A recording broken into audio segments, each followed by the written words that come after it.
Warning: in the external scheme of things, shining moments are as brief as the twinkling of an eye, yet such twinklings are what eternity is made of. Moments when human beings can say, I love you, I'm proud of you, I forgive you, I'm grateful for you. That's what eternity is made of. Invisible, imperishable, good stuff.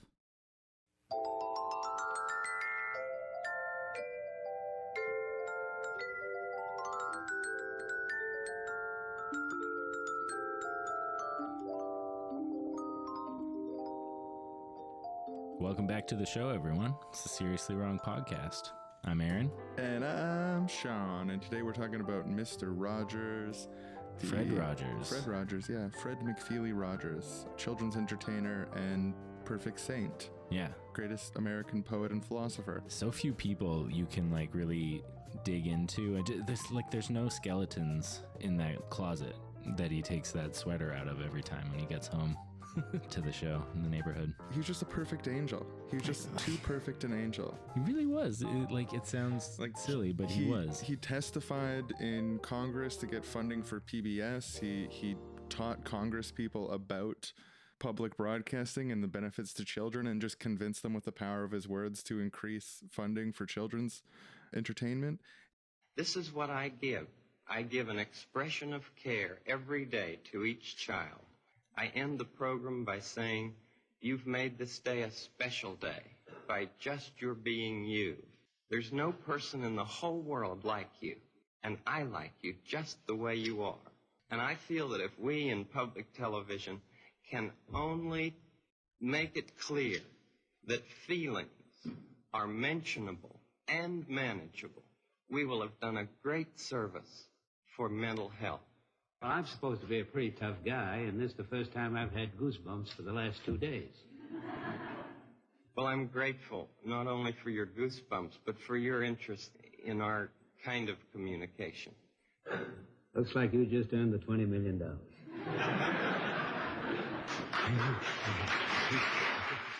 He also advocated on behalf of mild piracy when VCR manufacturers were being challenged. The idea was that people taping their TV was piracy. Right, because then they don't have to tune in to the network. And they can fast forward through commercials. Right, yeah. But he testified that he thought it was a good thing that children could watch TV shows that they missed. Yeah. So that's pretty fucking sick. There's also an asteroid named after him. Oh, really? Yeah, it's called 26858 Mr. Rogers. But yeah, I don't know. I've always liked Mr. Rogers. When I was in a band after high school, we actually included some clips of Mr. Rogers speaking in a song that we did. So yeah, I don't know. He's always been a part of the periphery of my worldview. He's a good guy. But now going back and reading a bunch of stuff from him, also surprisingly a lot of depth. Maybe not surprisingly, but it surprised me, some of the things that I read there, and it was delightful to revisit his thought. I've got a little bit of a history with Mr. Rogers in that I animated The Ultimate Showdown, which is a viral internet cartoon where all the different pop culture figures fight each other. And then the winner at the end is Mr. Rogers. And it's ironic because he's such a nice, positive figure. He would never win a fight to the death with thousands of people. Right. But then also similarly going into his interviews, the philosophy underpinning his work, it's really impressive and cool. And I think he should be part of the canon. He's part of the progressive canon. Yeah. Because he did work specifically directed at children, I think a lot of people assume that there's not a lot of value there for adults, but I think those people making those assumptions would be incorrect. And now back to Seriously Wrong. Sometimes people are right, and they feel that all is light. But the very same people who are right sometimes are the very same people who are wrong sometimes. It's funny, but it's true. It's the same, isn't it, for you?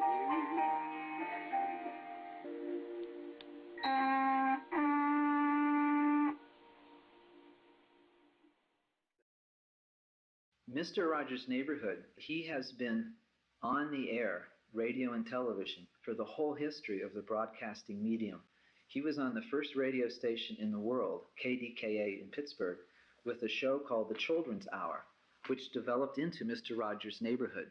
So Mr. Rogers has been speaking to the hearts and spirits of children since the beginning of radio broadcasting, since the minute there was anything on the air anywhere in the world. One summer, I had the privilege and the honor to work on the Mr. Rogers' Neighborhood show, and I mostly just helped set up the props and the set.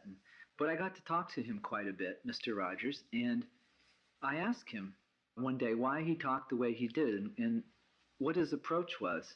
And he told me that his intention was to reach children as young as possible, as soon as they began to understand not just words, but even just the vibration or the energy of words or communication or sounds. So he could lay a foundation that would assist them later on in life of spiritual principle, values which he constantly on his show expresses, values of cooperation, love, caring, fairness, mutuality, trust, openness, spontaneity, union, of unity, of integration and balance, so that they would have a sense of these as they go off into the world and start getting programmed and conditioned by their parents, by the culture, by preschool.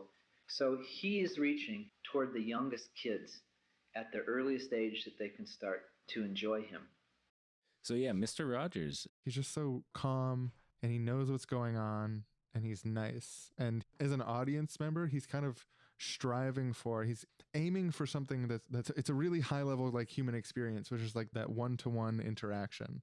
When he addresses the camera, he's trying to have a one-to-one interaction with every individual and redeem them and tell them that they're beautiful and perfect and worthy, that they can do good and be good and life is worth living. It just, I mean, he doesn't say those things, but like that's how he makes you feel about the world. Yeah. That's the universe that he puts before you with the implications.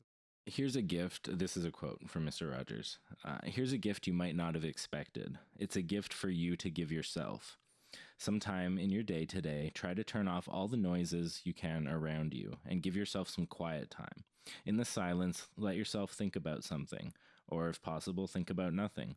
Most of us have so few moments like that in our lives. There's noise everywhere. There are some places we can't even escape it. Television and radio are probably the worst culprits. They are very seductive. It's so tempting for some people to turn on the television set or radio when they first walk into a room or get into a car to fill any space with noise. I wonder what some people are afraid might happen in the silence. Some of us must have forgotten how nourishing silence can be. Yeah, this is an area where I slight disagreement with him, or like I feel some tension between what he's saying and what I'm saying. In the least charitable reading, there's a bit of a technophobic undercurrent to it. Like these TVs and radios are keeping us from... In the Charlie Rose interview, he talks about this same kind of idea, and he mentions that people today are so obsessed with information and that they don't take enough time for the silence. And that kind of triggered a bit of a like allergy for me, because I'm like, oh no, infophilia is good. People should want more information. Information is good. But I think what he's talking about is not that information is bad, but that there's so much of it available. You can just constantly be streamed into something. And it's not bad that there's constant streams that exist, but it's important to also have this. I think if we were living in a society that was completely information starved, he would be talking about how important it is to read the newspaper, whatever. But in a society that's so information dense, he's saying it's important to take moments away from it, because that's when you integrate. That's when he talks about inner turbulence settling, and that the quiet moments in the midst of life give the rest extra special meaning. That's like a jazz ideology there. It's about the silence giving more significance or being part of the music. Yeah, he's just seeing a song that's like da da da da da da da da da da, and he's like, no, you got to be like da da da da da da da. There's got to be little pauses in there. And this guy knows music. He wrote hundreds of songs. Yeah, he definitely wrote hundreds. Wrote and performed for thousands of children. Probably hundreds of thousands. Probably millions. Yeah, let's do this one. I like this. if I'm sad about something and I dismiss my sadness by saying, oh, well, it was for the best, then I'm probably not willing or able to actually explore how I'm feeling. If I'm angry with someone and I say, oh, it doesn't matter, I don't care, then I probably don't know what I'm really feeling. On the other hand, if we can allow ourselves to be gentle with ourselves, no matter what our feelings might be, we have the chance of discovering the very deep roots of who we are. That's interesting, the phrase being gentle with yourself. Yeah, it stuck out to me too. That's one of the trademark characteristics of Mr. Rogers, is a fundamental gentleness. Yes. That comes through in what he does and says. So how do you be gentle to yourself? I think for a lot of people, when you feel sad about something or you feel angry about something, your immediate reaction is not just the sadness or the anger. It's the, oh, this is bad. It's bad that I feel sad and angry and I want to get rid of it. So you're trying to dismiss it, or you just feel anxious that it's there, as well as the sadness or the anger. But if you can accept that part of yourself, that you get angry or that you get sad, and that's okay, and like have that kind of gentleness with yourself, then the phrase he used was discover the deep roots of who you are. And when he says something like the deep roots of who you are, that's a euphemism for the Mr. Rogers ideal superhuman that lies within all of us, the gentle, tender, younger, innocent version of ourselves with all the wisdom of adulthood, but all of the openness and joyfulness and kindness of an innocent child. This perfect, ideal Christ that we can all be.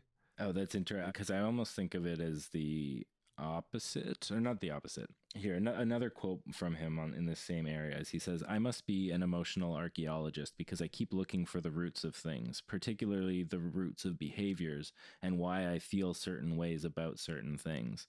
And so he's saying, like, if you examine your emotions, like maybe you figure out that you get mad when your partner does X thing because it reminds you of something that your mom did when she got mad at you at certain times, and like it's created this situation for you, and that's why you're feeling mad.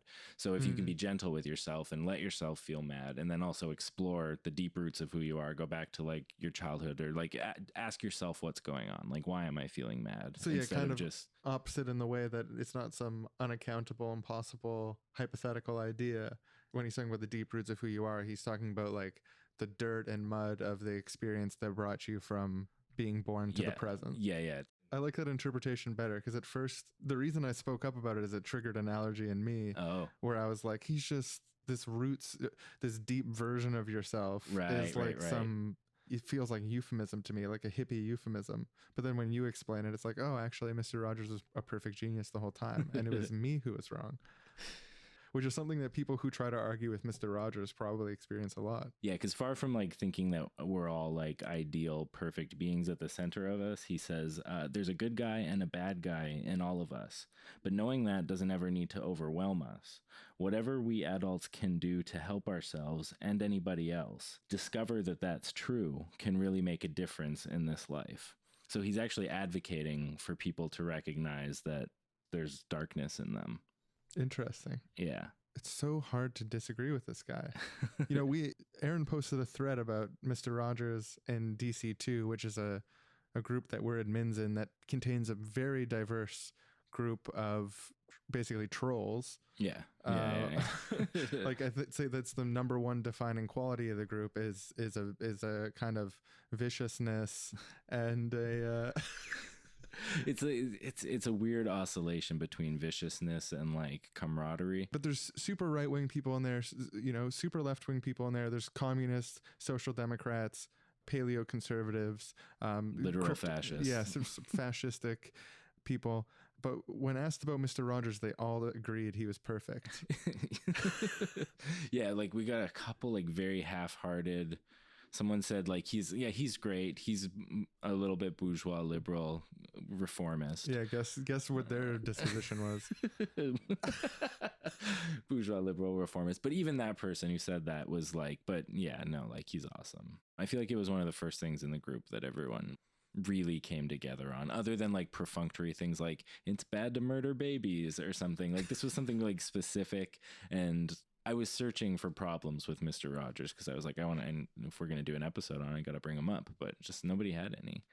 it doesn't work because he's saying something that's true and matches your experience, and other than like really trying to play pedantic games, but even then he's pretty well protected against these pedantic games. Yeah, he talks about that he spends a lot of time making what he's saying as simple as possible, and I think in doing so he boils it down to such a crisp little statement, like this small little understanding, that it becomes impossible to deny. Welcome to Keyboard Warrior Radio Theater. Full support behind North Korea, glorious DPRK, standing up against the United States and Western imperialism. Kim Jong-un is my hero. What? There's like major human rights abuses in North Korea. They treat their citizens really poorly. Why would you support them? They're a totalitarian regime, a dynastic monarchy. Wow, seems like you got brainwashed by the CIA. Why don't you go swallow some more propaganda, watch some Vice News documentaries, and completely ignore the glorious communist society that has been created in North Korea? Your racist mind just can't comprehend the idea that Asian people have self-determination. Can you? You anarchity. You Bernie Sanders. You killed Rosa Luxemburg. You will be the first up against the wall. Fucking liberal.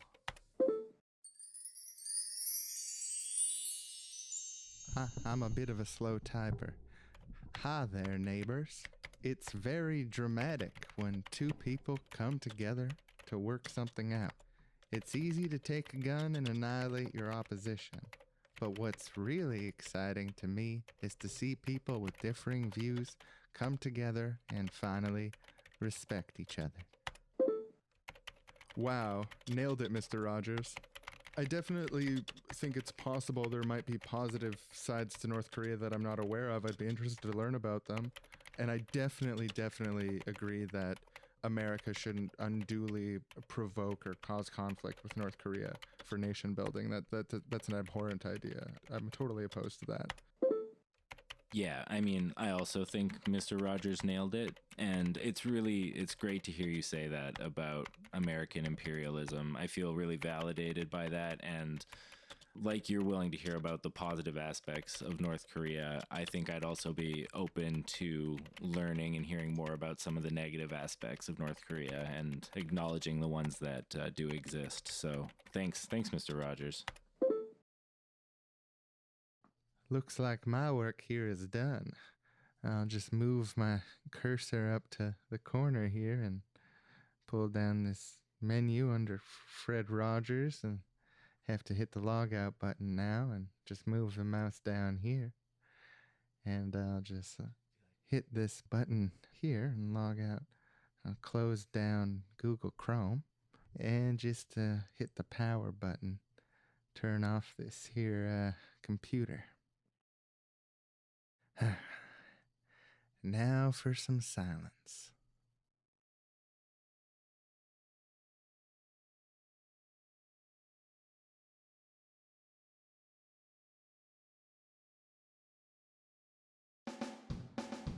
And we'll see you next time for another episode of Keyboard Warrior Radio Theater.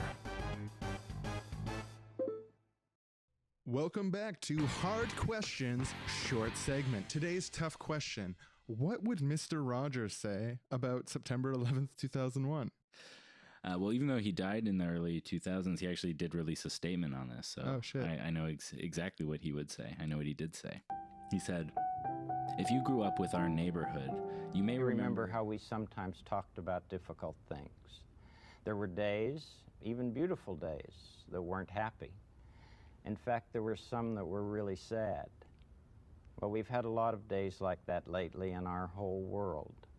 We've seen what some people do when they don't know anything else to do with their anger. And I know how tough it is some days to look with hope and confidence on the months and years ahead. But I would like to tell you what I often told you when you were much younger. I like you just the way you are. And what's more, I'm so grateful to you for helping the children in your life to know that you'll do everything you can to keep them safe. I'm convinced that when we help our children find healthy ways of dealing with their feelings, ways that don't hurt them or anyone else, we're helping to make our world a safer, better place, and to help bring healing in many different neighborhoods. It's such a good feeling to know that we're lifelong friends. Shit, that was masterful, Mr. Rogers. You fucking made me believe that was relevant to September 11th. Yeah, and is it like that attackers didn't like have their feelings listened to enough, and so I mean, like probably they probably we're like, didn't. well, I mean, it's definitely true about the 9/11 hijackers that they were raised in an unhealthy environment that fed them destructive ideas and destructive outlets for their feelings of humiliation. I read this really great article in Cracked where they had an interview with a guy who almost did a school shooting but was caught by the principal and turned himself in before shooting anyone, where they're talking about the psychology of terrorism and mass shooters, where it's rooted in isolation and feelings of humiliation, feelings of deprivation. And I feel like Mr. Rogers is the anti-humiliator. He is like the anti... Mr. Rogers would never call someone a loser. He would never say that someone wasn't good enough, no matter what they did, no matter how horrible they were. Yeah. Like straight up, when some people hijacked some planes and threw them into a building, what he had to say was, we need to treat our children better. Yeah. Because that is what's going to bring about healing in many different neighborhoods. Like he wants to create social situations where people don't need that kind of recognition, because they have real recognition and love from the people around them. It's a little bit euphemistic and distant, but it is true that horrifying things like that are a result of people not having healthy outlets for their anger, not having productive ways to express their fear and humiliation and negative feelings. Yeah. Nailed it, Mr. Rogers. Fucking nailed it. Nailed it, dude.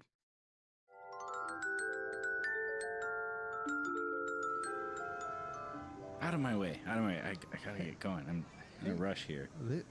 This man seems a little frustrated. Say, who are you? My name's Mohammed Atta. I gotta go somewhere right now. I gotta get on a plane. I'm gonna do a 9/11. I'm not feeling well. Gonna go do a 9/11? Yeah. I'm a terrorist, and today's September 11th, 2001. I'm just heading on the way to the airport now to commit an atrocity that people will remember for a really long time. Oh, when I get angry, sometimes I clench my fists and I feel so mad I could fly a plane into a building. I could do a 9/11. That's how I feel. Oh, but before you go, Muhammad, could I sing a song for you? Yeah, okay. It'll just take 1 minute. What do you do with the mad that you feel when you feel so mad you could bite?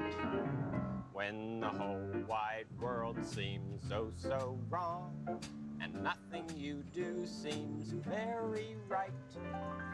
It's great to be able to stop when you've planned a thing that's wrong, and be able to do something else instead, and think, this song, I can stop when I want to, can stop when I wish, can stop anytime. And what a good feeling to feel like this, and know that the feeling is really mine. Know that there's something deep inside that helps us become what we can. For a girl can be someday a woman, and a boy can be someday a man. Oh, you're right, Mr. Rogers. This isn't what I should do with the mad that I feel. I can stop anytime, and right now I'm gonna stop. That's good. It's more neighborly to not do 9/11. You're right. I feel like today I finally became a man, just like you said. Thank you, Mr. Rogers. Some days in our life we're faced with hard choices, whether to stay like a baby or grow up, and you've done a good thing today, not doing 9/11. I'm proud of you.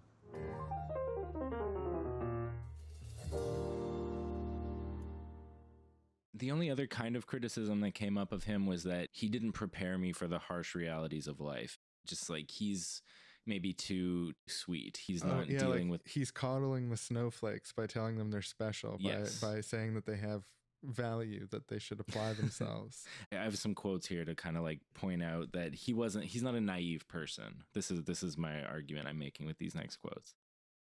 Little by little, we human beings are confronted with situations that give us more and more clues that we aren't perfect. So there you go, right there. He's just saying you're not perfect. You're not a perfect little snowflake. Yeah, and also I like the framing of it.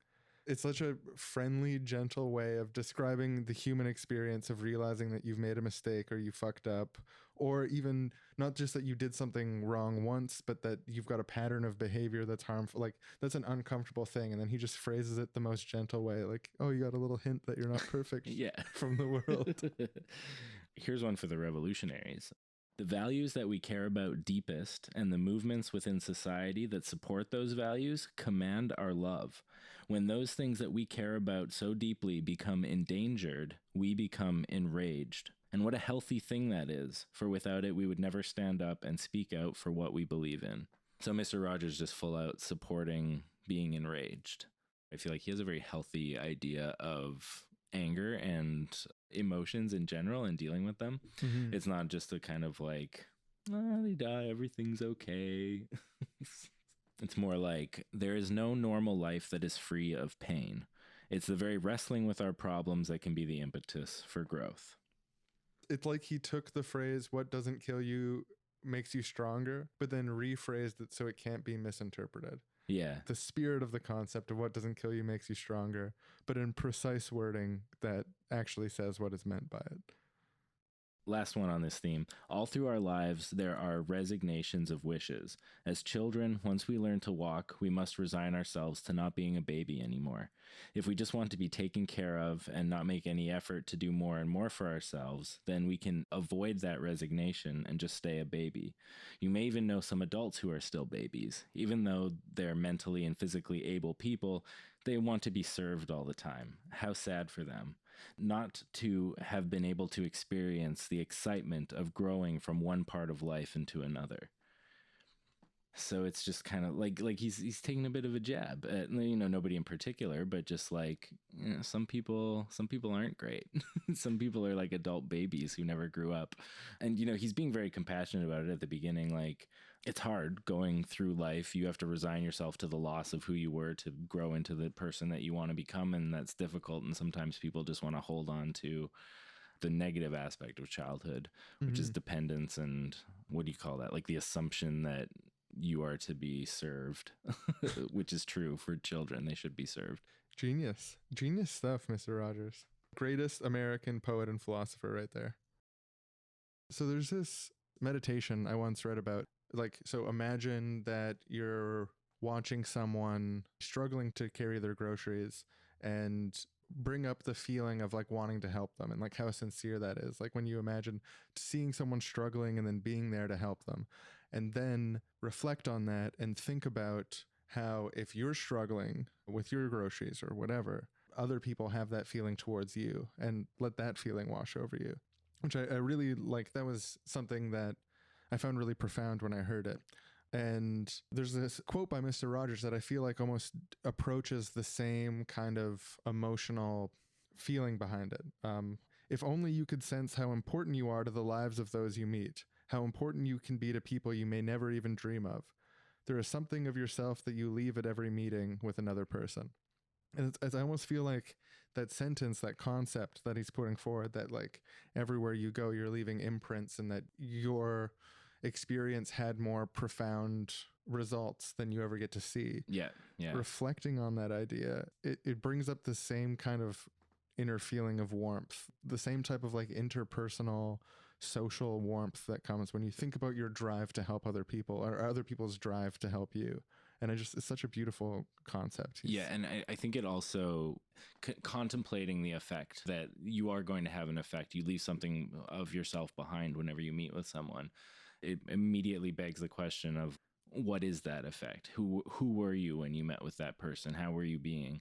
And what will that effect be? And I think, yeah, just like encouraging consideration of that. Why do you think Mr. Rogers' Neighborhood, what does it achieve? What does it accomplish? Oh, I hope that it's given a few more honest adults in the lives of the children who watch. If adults can show what they love in front of kids, there'll be some child who'll say, I'd like to be like that, or I'd like to do that. I remember Yo-Yo Ma being on our program. He's come to visit several times. Yeah. And there have been families who have written to us to say that their kids want to learn the cello. Right, because they saw Yo-Yo Ma on the program? Because they saw him love his work on the program. Oh, I remember in the nursery school where I worked as I was doing my master's work in child development. There was a man who would come every week to sculpt in front of the kids. The director said, I don't want you to teach sculpting. I just want you to do what you do and love it in front of the children. During that year, clay was never used more imaginatively. So a great gift of any adult to a child, it seems to me, is to love what you do in front of the child. Let them catch the attitude that that's fun. Because you know attitudes are caught, they're not taught. 30 years. What's the legacy for you? You know, I have a little plaque beside my chair upstairs in the office that says, what is essential is invisible to the eye. That may sound like something strange for somebody who works in television, but the older I get, the more important I know that is. Why is it important? Because what we see is rarely what is essential. What's behind your face is what's essential. How many kids do you think are out there? Can you believe it? He's listening to Mr. Rogers again. It's so loud. I like Mr. Rogers, but... Yeah, it's loud, for sure. It's 11 p.m. at night. He must know that we're trying to sleep. I talk to him all the time. You know, I lend him a cup of sugar, trying to be a good neighbor. It's not considerate. I'm going to bang on the wall. Oh, no, don't bang on the wall. I'm going to bang on the wall. No, just wait 1 second. You know, it's okay to be angry, but just 1 second. Okay. There's a really good chance. There's a really, really good chance that if he knew the discomfort that he was causing you by listening to the Charlie Rose, Mr. Rogers interview so loud, I think he would not hesitate to change what he's doing. He values us as neighbors. We've always been on good neighborly terms. I'd say skip the conflict. Maybe just go and let him know that we need some quiet. Yeah, you're right. I'll go knock on his door. I'm banging on the wall, like having a tantrum, and we'll go talk about it. Thank you. The music swells. We pan out and see that Mr. Rogers is at his headquarters, watching them on closed-circuit television, nodding his head. They made the right choice. We now return to Seriously Wrong. So one of the reasons that I really loved going through these Mr. Rogers quote books, I would find these little gems of things like, oh, he's on the same level that I'm on. He's saying things that I already think, things that are not always common sentiments. So one of them is, he quotes someone else, actually. He says, the great poet Rainer Maria Rilke wrote, be patient towards all that is unsolved in your heart and learn to love the questions themselves. So it's a kind of embracing of ambiguity and uncertainty, which I feel like has been a common theme on our show, a sort of epistemological humbleness of approaching the world. He's also framing it in terms of like advice for a living. Yeah, be patient towards what is unsolved in your heart and learn to love the questions themselves. Uh-huh. It's a beautiful phrase. Yeah, you could deliver that advice in a more patronizing way, but he's just perfectly pulled off the subtle... Again, he's quoting a poet, but... Yeah, I get, yeah, sure. Yeah. He knew what to recognize. He recognized the good stuff. But he just told me what to do, but I feel totally okay about it. So that's really weird. If he just opened that with "you should," like you should, as the great poet said, patient towards all that is unsolved in your heart. Fuck you, alternate universe Mr. Rogers, who didn't master communication. I reject your wisdom. Luckily, we don't have to deal with that scenario. In order to express our sense of reality, we must use some kind of symbol. Words or notes or shades of paint or television pictures or sculptured forms. None of those symbols or images can ever completely satisfy us because they can never be more than what they are, which is a fragment of a reflection of what we feel reality to be. So to me, when I read that, I see him talking about map versus territory and the different way we map things out. We use words, we paint things, and there's always a loss of resolution there. But that's the only method we have of expressing our subjectivity, our sense of reality.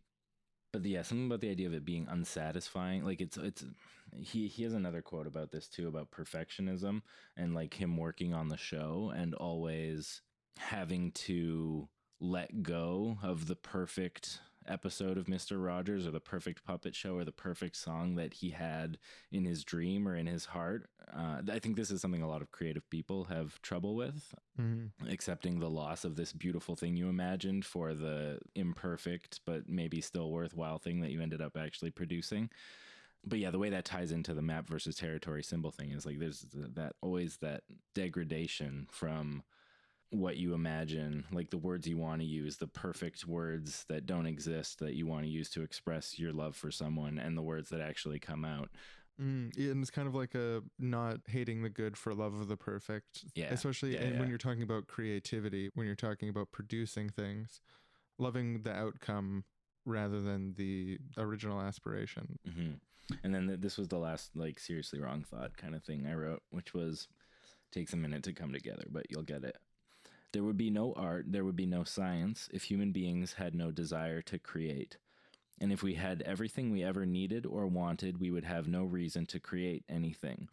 So, at the root of all art and all science, there exists a gap between what the world is like and what we wish and hope for it to be like. Our unique ways of bridging that gap in each of our lives seems to me to be the essence and reason of human creativity. It's actually an interesting quote because there's an allergy followed by utopianism. The allergy is if we had everything we ever needed or wanted, we'd have no reason to create anything, which is like something conservatives say against providing a universal basic outcome or providing services for people. Like, oh, if we just give everyone everything they want, they won't work hard anymore. But what he's saying is not like, oh, this is an excuse to deny people healthcare. This is an excuse to deny people basic human services. He's saying that always is there. That gap is always there between the imperfect reality now and the imagined perfect world that you want to go towards. And that structure of having that thing that you're aiming at and each of us having our unique ways of bridging that gap, the impetus for human creativity. So it's the reason to move forward is to have that goal and the gap, but the gap is actually a good thing. The gap between where we are now and where we want to go, because that's the reason to move forward. It's a philosophically dense quote. Yeah. There's a lot conceptually going on there. In describing humanity's relationship to the universe, he's made really, really grand claims about the human experience. And not only that, he's made grand claims about the human experience that I have a hard time even making a hypothetical argument against. Right. Like right. how do we not accept Mr. Rogers as the new Jesus, like the new I mean, like, perfect man, the perfect historical genius that you listen to every word of and repeat as gospel. Like, why didn't we do that? Are we just getting started on that? Yeah. I think we're the beginning. We're the Paul to his Jesus. Is that Paul? Paul's the one, right? Who's on the road to Damascus? Yeah, Saul. His name was Saul, and he changed his name to Paul. It's Paul. I know this. I'm a good Bible boy. I'm a bad Bible boy. Bad Bible boy.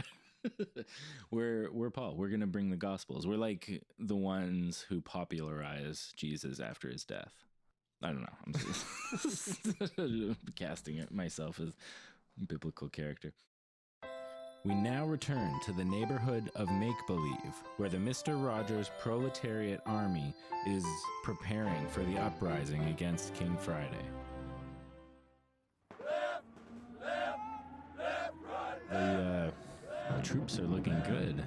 Yeah, it's good to get the whole cadre together here. Yeah, it's really great to see everyone coming together, training for the Leninist Rogersist revolution. Mm-hmm. We got to take down King Friday. It's out of control. Yeah, off with his head. And I think the only people who are more annoying than the royal family is their fellow travelers. You know, people who the claim, collaborationists. Yeah. Oh, I support Mr. Rogers' thought. I think like Mr. Rogers. And then you're going to extend neighborliness to the people who are dominating and oppressing you. Do they think that King Friday thinks that they're his neighbor? No, he's up in his castle. Prince Tuesday, Queen Saturday. He doesn't give a shit. They know who their neighbors are over there. I wish we could say the same. Fucking anarcho-neighborist kitties. They don't know what's going on. Liberals. Let's just call them liberals. That's what they are. What they are. Yeah. I'm sure little by little they're going to be confronted with situations that give them clues that their interpretation of Mr. Rogers isn't perfect. I mean, not like ours. I think for them, unfortunately, it come a little too late. Yeah, the thing they don't understand is that love isn't a state of perfect caring. It's an active noun, like struggle. A real struggle for the soul of the neighborhood of make-believe is an act of love. Yep. And I think in that same sense, it's an act of love to exclude people who claim to be neighborly, people who claim to understand Mr. Rogers, but who ultimately make more misery, make the world less neighborly, and ultimately empower those who would like to end neighborliness. Yeah, they're big babies. They never had the experience of growing from one stage of life to the next. They're adults who just want to be served, and like, how sad for them. Yes, of course, but you know, no normal life is free of pain, and I feel like we should kill them, and there's no should or should not when it comes to having feelings, as Mr. Rogers would say. Yeah, I just need to go pick up our new outfits for the team. Because we're all going to wear the same outfit after the rev. We've got this great blue hat and sweater vest combo for all of us. And well, that's a joke, right? We're getting yellow, right? I mean, like Mr. Rogers would have wanted? No, it's the order's already in. This was decided on weeks ago, based on a close reading for Mr. Rogers from the Central Committee. I don't think you were there. No, the Central Committee would never have signed off on this. Mr. Rogers clearly would prefer a yellow suit. Why do you say that? That makes no sense. I mean, have you read The World According to Mr. Rogers? Yes. Well, it doesn't seem like you have. Listen, have you listened to 21 Best Songs from Mr. Rogers' Neighborhood, the audio CD? Yeah, more times than you have. That's cute. That's not true. Way more times than you have. He outlines pretty clear the preference for blue. And are we having a factional split? Is this... Well, I mean, if you're not going to shape up and get in line with Mr. Rogers' thought, we might have to have a factional split. Think about how many times he wore a yellow sweater in the show. He was always putting on a yellow sweater. It's actually sickening. It's really sickening that your irrational hatred of blue, which is a Mr. Rogers endorsed color. No. Will the uprising be successful? Will those damn liberal anarcho-neighborists get in the way? And what color shirts will we wear in the future Mr. Rogers utopia? Find out later in the episode. Welcome to Nailed It or Not, the game in which the wrong boys rank quotes on whether or not the author totally nailed it. Ooh, I love this game. Ooh, let's go. Okay, let's get ready. You got a quote? Yeah, number one. This is a quote from Mr. Fred Rogers. When I was a boy and I would see scary things in the news, my mother would say to me, look for the helpers. You'll always find people who are helping. Yeah, nailed it. Fucking nailed it, dude. Totally nailed it. Here, I got one. It's actually from Fred Rogers. He's a children's show host.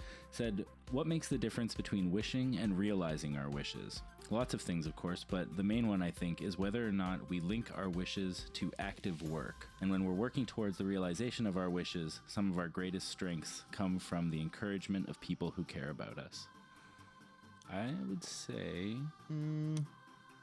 Nailed it, dude. Nailed it. Fucking nailed it, Fred. Ooh, ding, ding, ding, ding. Nailed it. Here's another quote. This quote is actually from Mr. Rogers. Oh, I love Mr. Rogers. He says, who we are in the present includes who we are in the past. Simple, to the point. Nailed it. Nailed it. Nailed it. Nailed it, Mr. Rogers. Thank you for that one, that wisdom. Ooh, well, that was a very nail-heavy segment of... Okay, just one more quote. One more nailed it or not. This quote is actually from Fred Rogers. Oh, Fred Rogers. Nice. He says, "When I say that it's you that I like, I'm talking about that part of you that knows life is far more than anything you could ever see or hear or touch. That deep part of you that allows you to stand for those things without which humankind cannot survive. Love that conquers hate, peace that rises triumphant over war, and justice that proves more powerful than greed." Oh, man. Fucking nailed that one. Nailed it. Straight up, nailed it. Yeah, that's a great quote. Like, Nailed it. Nailed it. This has been Nailed It or Not, a reoccurring sketch on Seriously Wrong. I want to test the strength of Mr. Rogers' ideas here. Like, can you hit me with some quotes that are potentially at odds with my worldview? I feel like you're just cherry picking Mr. Rogers quotes that everyone will obviously agree with. Hit me with that challenging stuff, you know, like. Yeah, I got a couple here. I do have a couple. And these are the most challenging quotes you could find from him. Yeah, these were the ones that I felt like would be the hardest to easily see fit into Seriously Wrong Thought. Erik Erikson, this is a quote by him. Erik Erikson, a psychologist whose insight into human development has been an important foundation for our work here in the neighborhood, said that tradition is to human beings what instinct is to animals. Imagine the chaos if animals lost their instincts. So it would be if humans were to lose all their traditions. The study of history helps keep traditions alive. When we study how our ancestors dealt with challenges, we can hopefully learn from their successes and failures and fashion our responses to challenges in even more naturally human ways. So, you know, he's saying traditionalism is good, gay marriage is bad, I hate trans people. No, he's not. But the he nuclear does, family.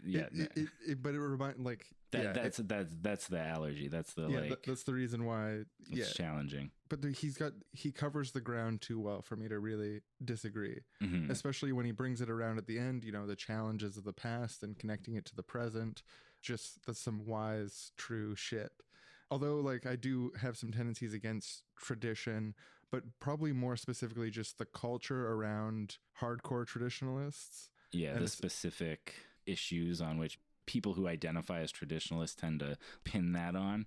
Yeah. Two things about this is that, one, I don't think that anyone thinks we should eliminate all tradition. I mean, like, maybe Mao. Like, there's some people who support the Cultural Revolution and, like, just deleting all the past. But I think most people who are critical of traditionalists aren't critical of taking wisdom from tradition, but are critical of a blind, and just because we did something in the past, that's obviously the best way forever. And that's that. Yeah. And I think the metaphor of traditions as instinct is actually really fertile ground, very fecund metaphor, because animal instincts can also, in certain contexts, no longer serve them. Where a mouse has an instinct to get the cheese from the mousetrap.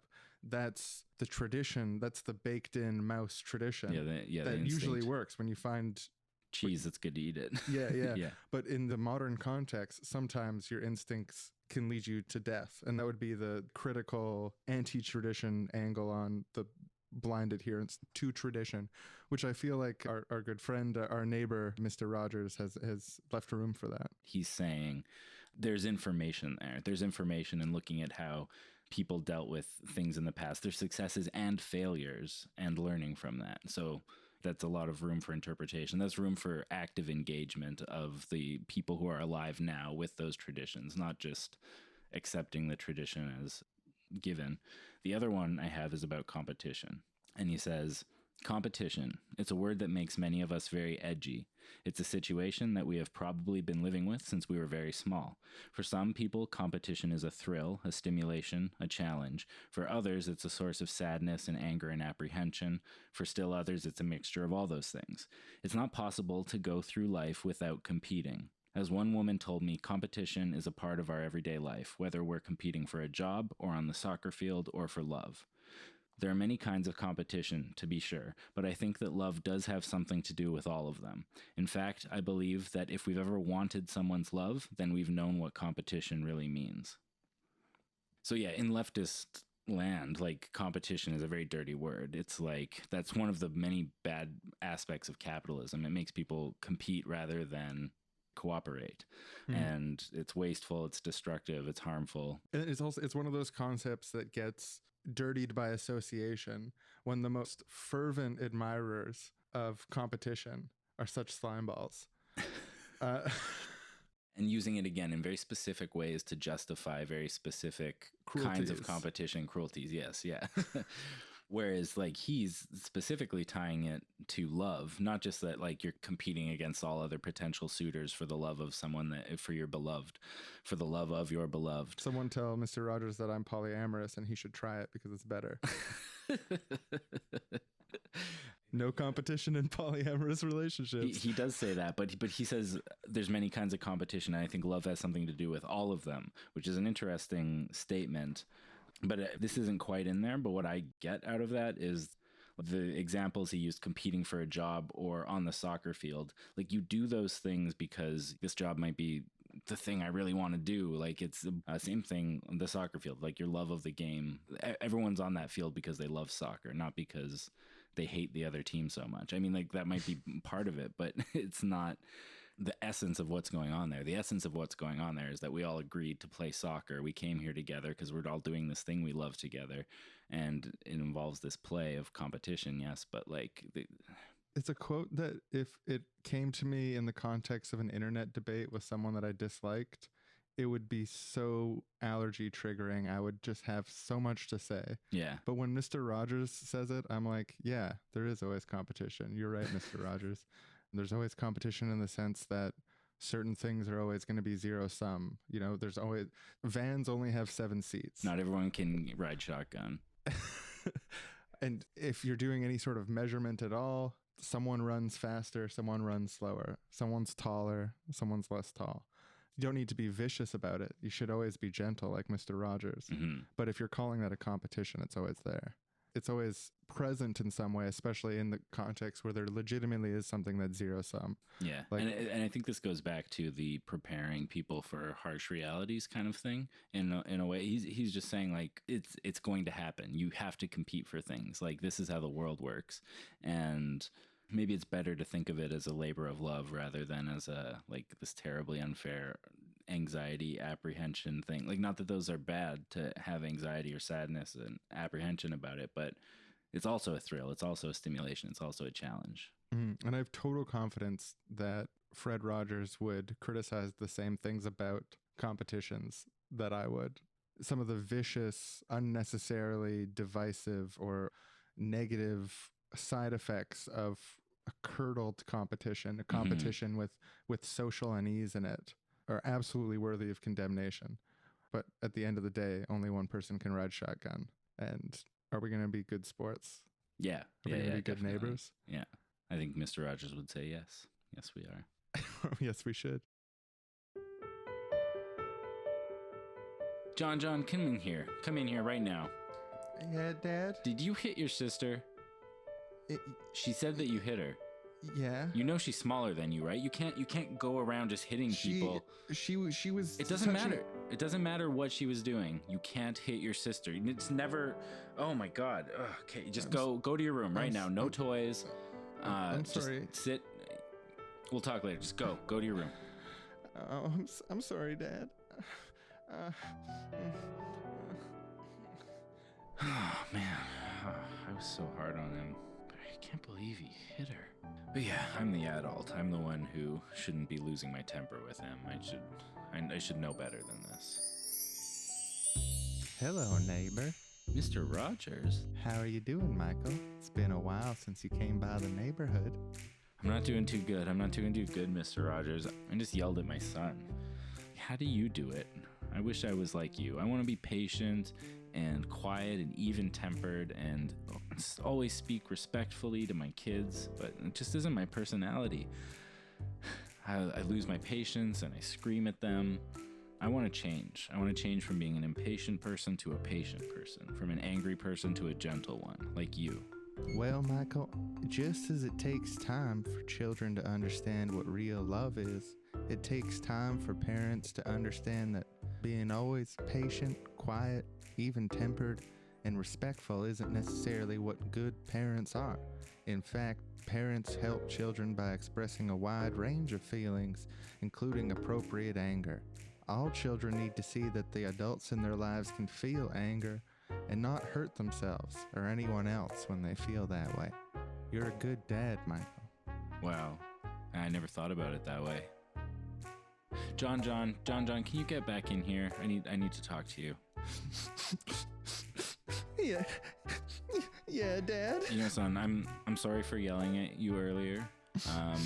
I got angry because I really don't like it when you hurt your sister. That's not okay, but you know, we both need to deal with our anger and express our anger to each other. I hope that you can find a better outlet for your anger in the future. And when I'm angry at you, I'll try to be more productive in how I express that as well. I'm sorry, Dad. I don't want to hit my sister. And you know I would never hit you, no matter how angry I got, right? It's okay to be angry, but we don't hit, okay? I don't hit you, I'm way bigger than you, and you don't hit your sister because you're bigger than her. Okay, good. Now go tell her you're sorry, and then maybe you can play a game together. I love you. I love you too, son. Looks like my work here is done. Oh, where did he go? Where'd he go? Mr. Rogers.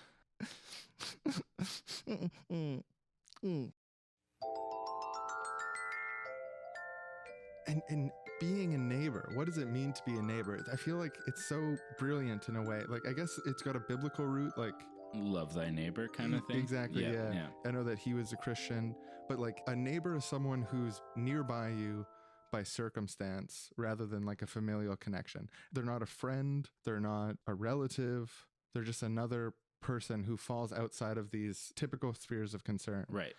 So then to focus his political and social philosophy on neighborliness, which is intrinsic to all of his work, so brilliant. You know what it reminds me of is the two things that pop to mind for me when I think of neighbors. Well, three. The first one is Mr. Rogers. The second one, as you pointed out, is the Bible, Jesus, love thy neighbor. The third one is Ned Flanders.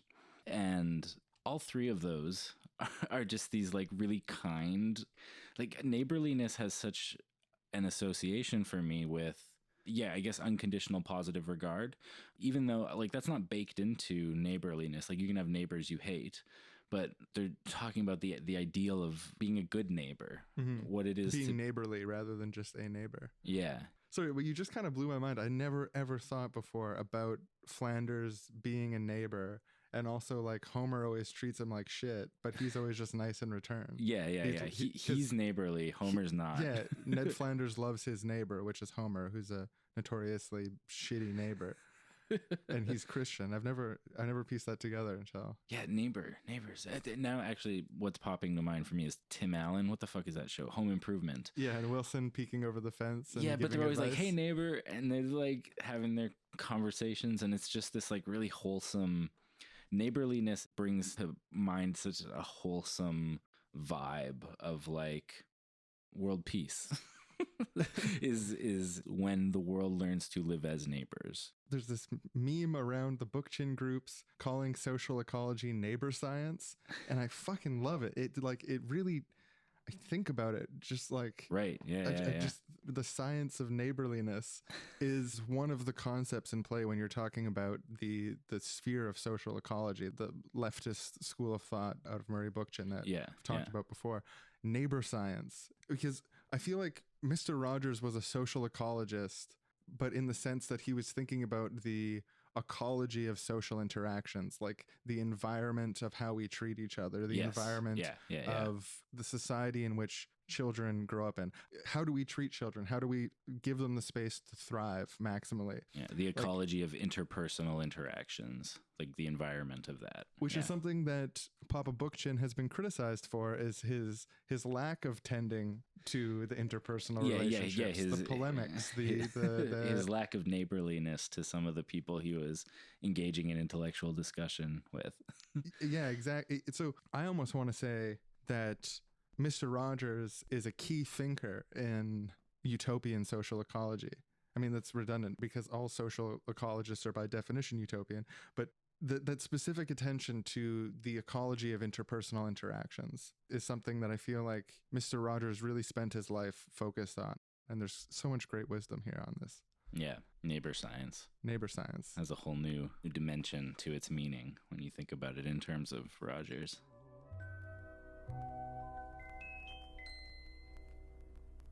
Children are lively enough and small enough to do a lot of things, but nobody is small enough to go down a bathroom drain. You know that, don't you?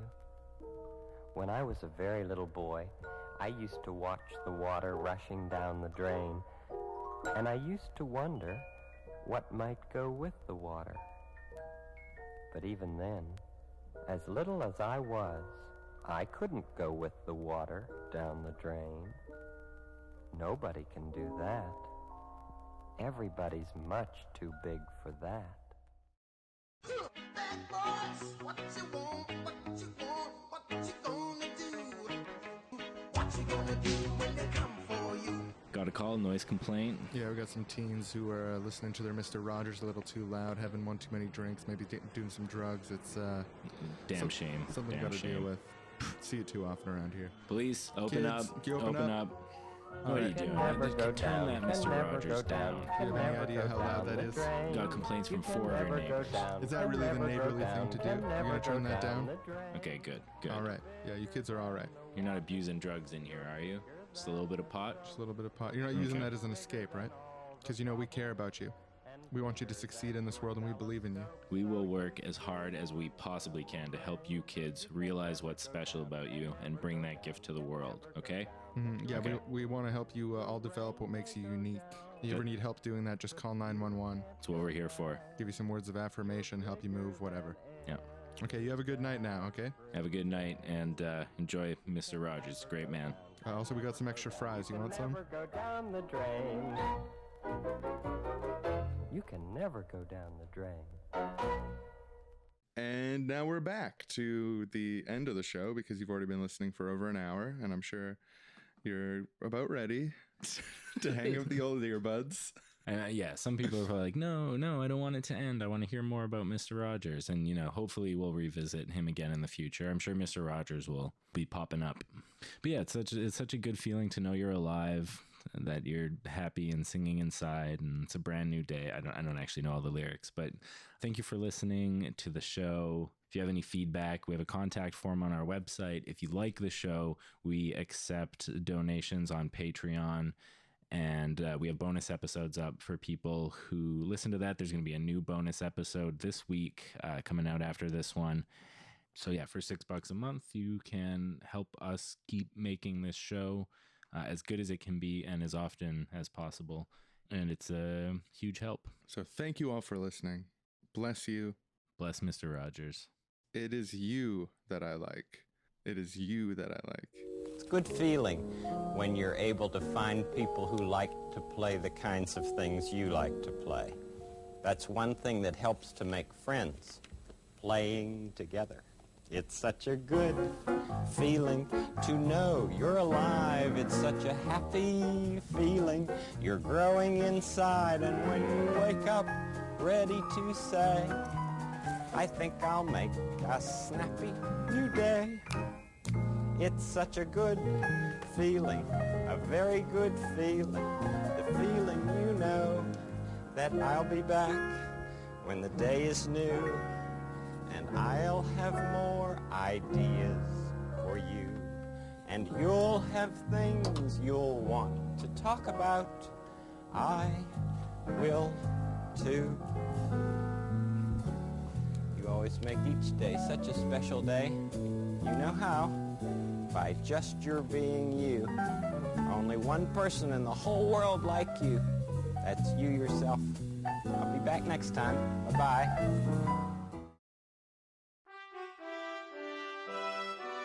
We now return to the neighborhood of make-believe, 6 months after the brutal decapitation of the royal family and the degradation of Mr. Rogers' proletarian army into 6 separate warring factions.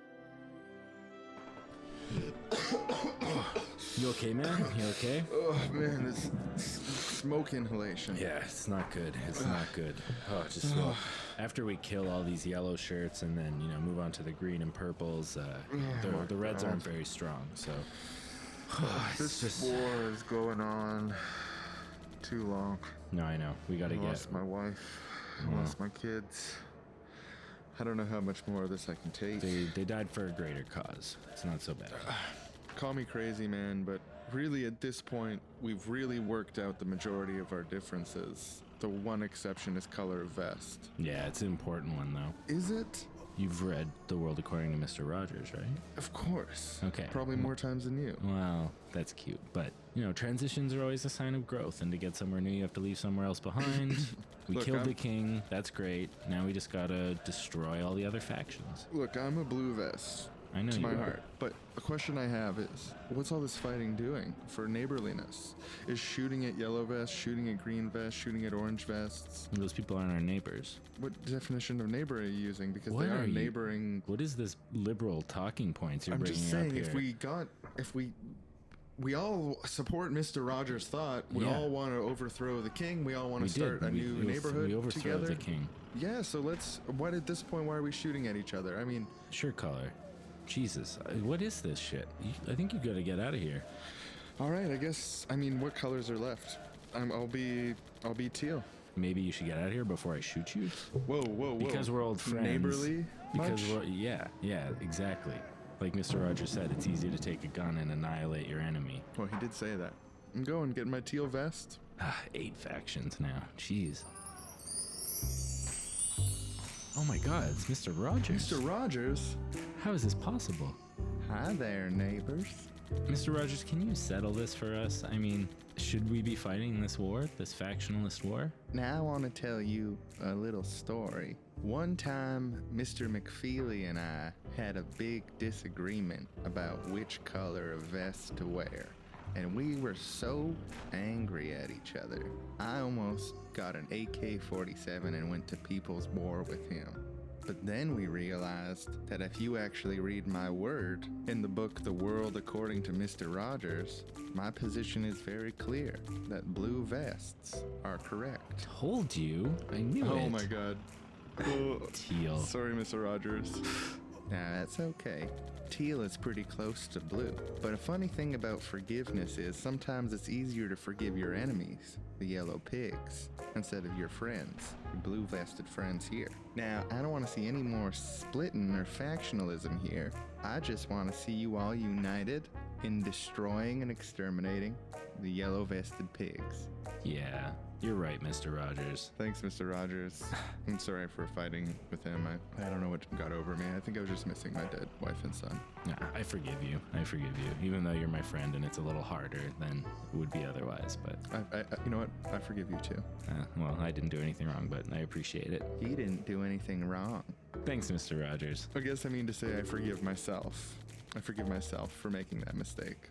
All right, now pick up your weapons and go to war. Will do, Mr. Rogers. Thank you. Thank you for Thanks, stopping Mr. by. Rogers. Let's go shoot some yellow-vested scum. Looks like my work here is done. And because the blue team finally came together as true neighbors and had unity, they were able to defeat the yellow-vested dogs and all the other colors and take control of the neighborhood of Make-Believe, where they instituted a utopian, Rogersist, Leninist society for all of eternity. The end.